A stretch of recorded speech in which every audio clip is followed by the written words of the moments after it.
ನಮಸ್ಕಾರ ರೈತ ಬಂಧುಗಳೇ. ಈ ವರ್ಷ ಅಡಿಕೆ ರೈತರದ್ದು ಒಂದು ಕಾಮನ್ ಕಂಪ್ಲೇಂಟ್ ಏನಂದರೆ, ಹೂ ಬಂದಿದ್ದು ಒಂದು ಉಳಿಲಿಲ್ಲ, ಇನ್ನೊಂದು ಕಾಯಿ ಅನ್ನುವಂಥದ್ದು ಸೆಟ್ ಆಗಿಲ್ಲ, ಫಸಲು ತುಂಬ ಕಡಿಮೆ ಆಗಿದೆ ಅಂತ. ತುಂಬ ಜನರಿಗೆ ಅನಿಸ್ತಿದೆ ನನ್ನ ತೋಟದಲ್ಲಿ ಮಾತ್ರ ಈ ಪ್ರಾಬ್ಲಮ್ ಆಗಿದ್ದು ಅಂತ. ಆದರೆ ಸತ್ಯ ಏನು ಗೊತ್ತಾ, ಕರ್ನಾಟಕದಲ್ಲಿ ಆಲ್ಮೋಸ್ಟ್ ಎಲ್ಲ ಕಡೆನೂ ಸೇಮ್ ಕತೆ. ಹೀಗೆ ಆಗಲಿಕ್ಕೆ ನಿಜವಾದ ರೀಸನ್ ಇವತ್ತು ರಿಸರ್ಚ್ ಬೇಸ್ ಮೇಲೆ ಸಿಂಪಲ್ ಆಗಿ ನಾನು ಹೇಳ್ತೇನೆ. ಹಾಗಾಗಿ ವಿಡಿಯೋವನ್ನು ಕೊನೆ ತನಕ ನೋಡಿ.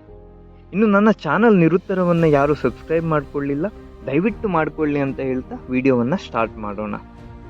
ಇದು ನಿಮ್ಮ ತೋಟದ ತಪ್ಪಲ್ಲ.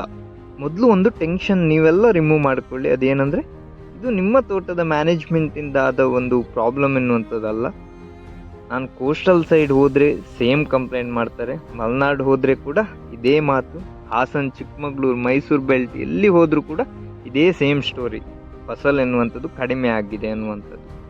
ಎಕ್ಸ್ಪರ್ಟ್ಸ್ ಕೂಡ ಹೇಳ್ತಿದ್ದಾರೆ, ಈ ವರ್ಷ ಕೆಲವು ಕಡೆ 30-50% ಈಲ್ಡ್ ಅಂದರೆ ಫಸಲ್ ಎನ್ನುವಂಥದ್ದು ಕಡಿಮೆ ಆಗಿದೆ ಅಂತ. ಅಂದರೆ ಇದು ಪರ್ಸ್ನಲ್ ಫೇಲ್ಯೂರ್ ಅಲ್ಲ, ನಿಮ್ಮೊಬ್ಬರದ್ದು ಒಂದು ಸೋಲ್ ಅಲ್ಲ, ನೇಚರ್ ಅಥವಾ ಪ್ರಕೃತಿಯ ಪ್ಯಾಟರ್ನ್ ಎನ್ನುವಂಥದ್ದು ಚೇಂಜ್ ಆಗಿದೆ. ಇದನ್ನು ಅರ್ಥ ಮಾಡಿಕೊಳ್ಳೋದು ತುಂಬ ಇಂಪಾರ್ಟೆಂಟ್ ಆಗಿರೋ ಒಂದು ವಿಷಯ. ಮೊದಲು ವೆದರ್ ಚೇಂಜ್ ಅಥವಾ ವಾತಾವರಣ ಎನ್ನುವಂಥದ್ದು ಚೇಂಜ್ ಆಗಿದ್ದು ಮೇನ್ ರೀಸನ್. ನಿಮ್ಗೆಲ್ರಿಗೂ ಗೊತ್ತು, ಅಡಿಕೆ ಒಂದು ಸೆನ್ಸಿಟಿವ್ ಕ್ರಾಪ್. ಅಂದರೆ ಒಂಥರ ಇದು ಮಗು ಇದ್ದ ಹಾಗೆ.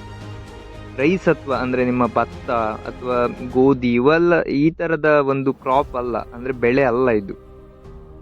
ಇದು ಚಿಕ್ಕ ಬದಲಾವಣೆ ಆದರೂ ಕೂಡ ರಿಯಾಕ್ಟ್ ಮಾಡುತ್ತೆ. ನಾರ್ಮಲ್ ಆಗಿ ಅಡಿಕೆಗೆ ಯಾವ ವಾತಾವರಣ ಬೆಸ್ಟ್ ಅಂದರೆ, ಫ್ಲವರ್ ಅಥವಾ ಹೂ ಬಿಡುವ ಟೈಮಲ್ಲಿ ಒಂದು ಸ್ಟೇಬಲ್ ವಾತಾವರಣ ಇರಬೇಕು ಇದಕ್ಕೆ. ಅಂದರೆ ಲೈಟ್ ಹ್ಯೂಮಿಡಿಟಿ, ಮಾಡರೇಟ್ ಹೀಟ್ ಇರಬೇಕು, ಬಿಸಿಲು ಕಡಿಮೆ ಇರಬೇಕು, ಮಳೆ ಕೂಡ ಜಾಸ್ತಿ ಆಗಬಾರ್ದು. ಆದರೆ ಹೋದ ವರ್ಷ ಏನಾಯಿತು ನಿಮಗೆಲ್ಲ ಗೊತ್ತಿದೆ, ಸಿಕ್ಕಾಪಟ್ಟೆ ಮಳೆ ಇತ್ತು. ಹಾಗೆ ಸಮ್ಮರಲ್ಲಿ ಅಂದರೆ ಬೇಸಿಗೆ ಸಂದರ್ಭದಲ್ಲಿ ಸಿಕ್ಕಾಪಟ್ಟೆ ಬಿಸಿಲು ಕೂಡ ಇತ್ತು. ಹೂ ಬಿಡುವ ಹಂತದಲ್ಲಿ ಇದ್ದಾಗ ಮಳೆ ಬಂದರೆ ಆ ಹೂವಿನ ಕೊನೆಗಳಲ್ಲಿ ಇದ್ದ ಚಿಕ್ಕ ಚಿಕ್ಕ ಹೂಗಳು ಅಥವಾ ಪೋಲನ್ ಅಂತ ಕರೀತಾರೆ, ಅಂದರೆ ಗಂಡು ಹೂವಿಗೆ, ಅದು ವಾಶ್ ಆಗುತ್ತೆ, ಅಂದರೆ ತೊಳೆದು ಹೋಗುತ್ತೆ. ಮಳೆ ಹೋಗಿ ಸಡನ್ ಬಿಸಿಲು ಬಂದರೂ ಕೂಡ ಫ್ಲವರ್ ಟಿಶ್ಯೂ, ಆ ಫ್ಲವರ್ ಇದೊಂದು ಟಿಶ್ಯೂ ಅಂತ ಬರ್ತದೆ, ಅದು ಬರ್ನ್ ಅಂದರೆ ಸುಟ್ಟು ಹೋಗುತ್ತೆ. ಇದು ನಿಮಗೆ ಸಾಧಾರಣವಾಗಿ ಬರೀ ಕಣ್ಣಿಗೆ ಕಾಣುವಂಥದ್ದಲ್ಲ, ಆದರೆ ಪ್ಲಾಂಟ್ ಅಥವಾ ಗಿಡದ ಒಳಗೆ ಡ್ಯಾಮೇಜ್ ಅನ್ನುವಂಥದ್ದು ಆಗಿರುತ್ತೆ. ರಿಸಲ್ಟ್ ಏನಾಗುತ್ತೆ ಅಂದರೆ, ಹೂ ಇದೆ ಅಂತ ನಿಮಗೆ ಅನಿಸುತ್ತೆ, ತುಂಬ ಹೂ ಇದೆ ಅಂತ, ಆದರೆ ಒಂದು ಕಾಯಿ ಅನ್ನುವಂಥದ್ದು ಹಿಡಿಯುವುದಿಲ್ಲ. ಇದೇ ಮೇನ್ ರೀಸನ್ ಫಸಲ್ ಎನ್ನುವಂಥದ್ದು ಕಡಿಮೆ ಆಗಲಿಕ್ಕೆ. ಇನ್ನೊಂದು ಮೇನ್ ಶಾಕ್ ಏನಾಗಿತ್ತು ಅಂದರೆ, ಬಿಸಿಲು ಜಾಸ್ತಿ ಆಗಿದ್ದು.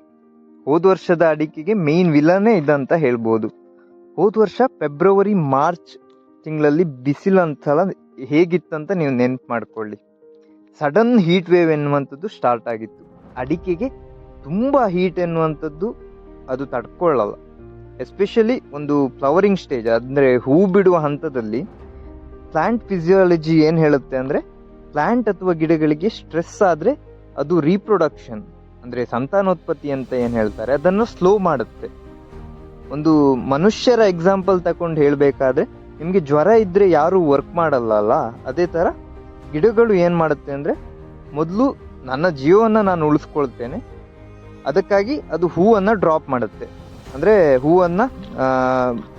ಹೂವಿನ ಸಂಖ್ಯೆ ಅನ್ನುವಂಥದ್ದು ಕಡಿಮೆ ಮಾಡಿಕೊಳ್ಳುತ್ತೆ. ಇದನ್ನು ಸೈನ್ಸ್ ಅಥವಾ ವಿಜ್ಞಾನದ ಟರ್ಮಲ್ಲಿ ಹೇಳಬೇಕಂದ್ರೆ ಸ್ಟ್ರೆಸ್ ಇಂಡ್ಯೂಸ್ಡ್ ಫ್ಲವರ್ ಅಬಾರ್ಷನ್ ಅಂತ ಕರೀತಾರೆ. ಅಂದರೆ ನಮ್ಮ ಲ್ಯಾಂಗ್ವೇಜಲ್ಲಿ ಹೇಳಬೇಕಾದ್ರೆ ಬಿಸಿಲು ಬಂದರೆ ಹೂ ಉದುರಿಸುತ್ತೆ ಅಂತ. ಇನ್ನೊಂದು ಮೇನ್ ವಿಷಯ ಏನಂದರೆ, ಬರಬಾರದ ಸಂದರ್ಭದಲ್ಲಿ ಮಳೆ ಬಂದಿದ್ದು ಕೂಡ ಕಾರಣ. ಇದೊಂಥರ ಸೈಲೆಂಟ್ ಕಿಲ್ಲರ್ ಅಂತ ಹೇಳ್ಬೋದು. ಅನ್ಸೀಸನ್ ಮಳೆ ಅಂದರೆ ಬರಬಾರದ ಸಂದರ್ಭದಲ್ಲಿ ಮಳೆ ಬಂದಿದ್ದು. ಫ್ಲವರಿಂಗ್ ಟೈಮಲ್ಲಿ ಹೆವಿ ರೈನ್ ಬಂದರೆ ಏನಾಗುತ್ತೆ, 3 ಡ್ಯಾಮೇಜ್ ಆಗುತ್ತೆ. ಒಂದು, ಪಾಲನ್ ವಾಶ್ ಆಗುತ್ತೆ. ಹೀಗೆ ಅಂದರೆ ಏನಂದರೆ, ಮೇಲ್ ಫ್ಲವರ್ ಅಥವಾ ಗಂಡು ಹೂವಿನಿಂದ ಬರಬೇಕಾದ ಪೋಲನ್ ನೀರಲ್ಲಿ ತೊಳೆದು ಹೋಗುತ್ತೆ. ಇನ್ನೊಂದು, ಪಾಲಿನೇಷನ್ ಡಿಸ್ಟರ್ಬ್ ಆಗುತ್ತೆ, ಬಿ ಇನ್ಸೆಕ್ಟ್ಸ್ ಎಲ್ಲ ಹೈಡ್ ಆಗುತ್ತೆ. ಅಂದರೆ ನಿಮಗೆ ಗೊತ್ತೇ ಇದೆ, ಈ ಜೇನು ಅಥವಾ ಕೆಲವು ಕೀಟಗಳು ಹೂವಿನ ಸಂತಾನೋತ್ಪತ್ತಿಗೆ ಮೇನ್ ಕಾರಣ ಆಗಿರ್ತದೆ.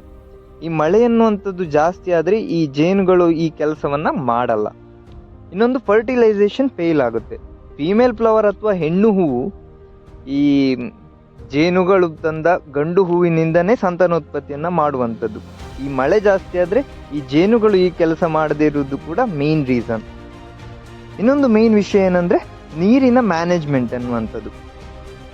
ಅಡಿಕೆಗೆ ವಾಟರ್ ಡಿಸಿಪ್ಲಿನ್ ಅಂದರೆ ನೀರಿನ ಒಂದು ಮ್ಯಾನೇಜ್ಮೆಂಟ್ ಅನ್ನುವಂಥದ್ದು ಕೂಡ ತುಂಬ ಒಂದು ಬಹುಮುಖ್ಯವಾಗಿರುವ ಒಂದು ವಿಷಯ.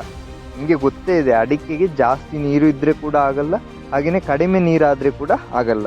ಇದು ನಿಮ್ಮ ತೆಂಗಿನ ಥರ ಡೀಪ್ ರೂಟ್ ಅಥವಾ ಬೇರು ತುಂಬ ಆಳದಲ್ಲಿ ಹೋಗುವಂಥ ಒಂದು ಬೆಳೆ ಅಲ್ಲ. ಇದರ ಬೇರುಗಳು ಜಾಸ್ತಿ ಆಳಕ್ಕೆ ಹೋಗಲ್ಲ, ಮೇಲ್ಗಡೆನೇ ಇರ್ತದೆ. ಅದಕ್ಕೆ ಮಾಯಿಶ್ಚರ್ ಅಥವಾ ತೇವಾಂಶದ ಬ್ಯಾಲೆನ್ಸ್ ಅನ್ನುವಂಥದ್ದು ಬೇಕಾಗುತ್ತೆ.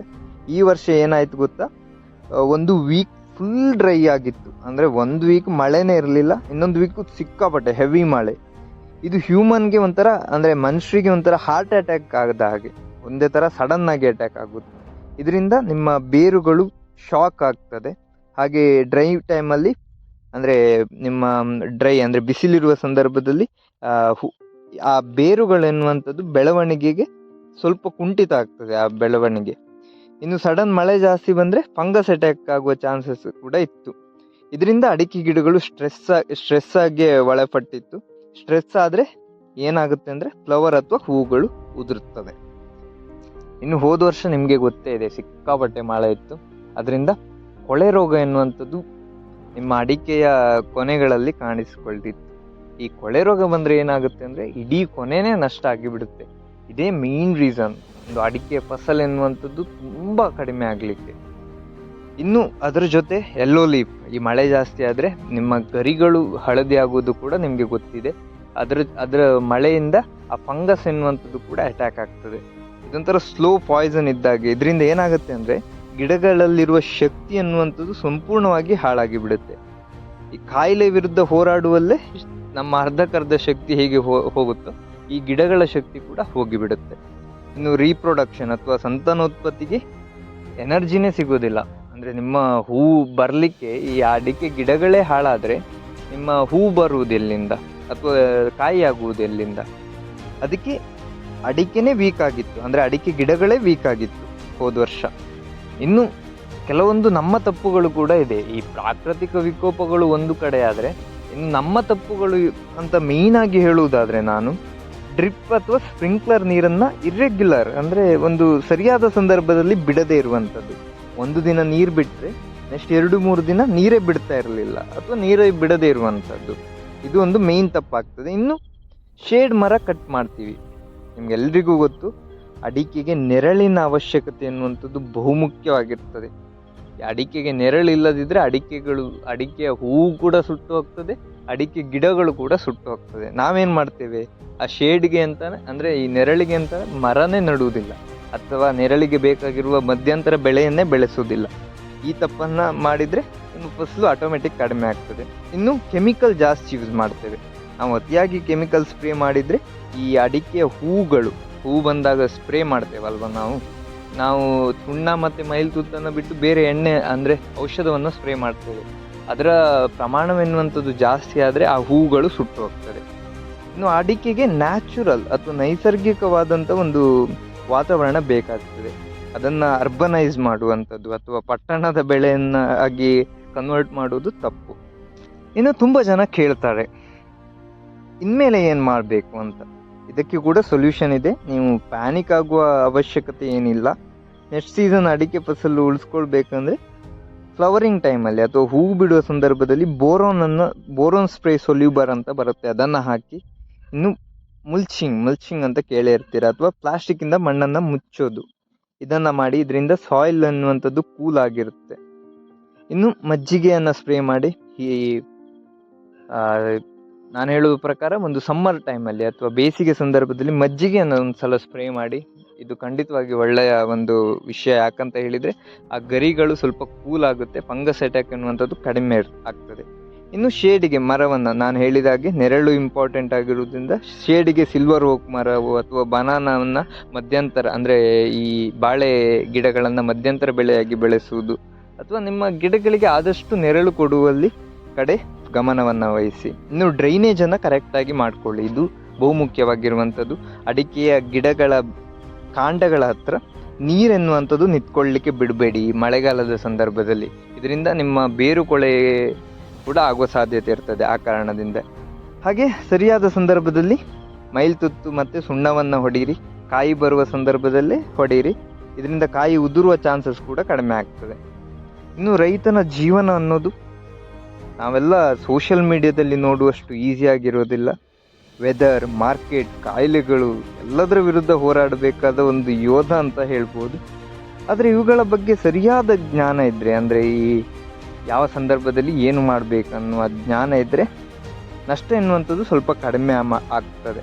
ನಿಮಗೆ ಈ ವಿಡಿಯೋ ಯೂಸ್ಫುಲ್ ಆಗಿತ್ತಂದರೆ ಬೇರೆ ಅಡಿಕೆ ರೈತರಿಗೂ ಶೇರ್ ಮಾಡಿ. ಈ ರೀತಿಯ ಕೃಷಿ ಮಾಹಿತಿಗೆ ನನ್ನ ಚಾನಲ್ ನಿರುತ್ತರವನ್ನು ಸಬ್ಸ್ಕ್ರೈಬ್ ಮಾಡಿಕೊಳ್ಳಿ.